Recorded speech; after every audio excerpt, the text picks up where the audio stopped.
सूर्य कुमार यादव ने वो केस नहीं पकड़ा था, वो वर्ल्ड कप पकड़ रहा था। इंडिया का हाथों से जाने वाला वर्ल्ड कप सूर्य कुमार यादव ने पकड़ लिया है। उस टाइम पे ऐसा लगा था कि हाथ से निकल गया था वर्ल्ड कप इंडिया के। उसके बाद जो हुआ, जो केस सूर्य कुमार यादव ने पकड़ा है वो बेहतरीन, शानदार, मज़ेदार था।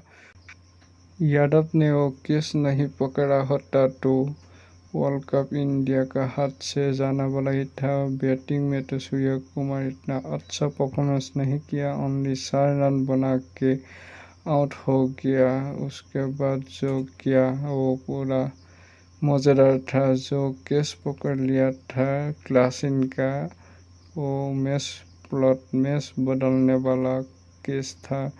नहीं तो क्लासन ने ऐसा क्लास दिखा रहा था कि वर्ल्ड कप वही लोग जीतेगा जैसा लग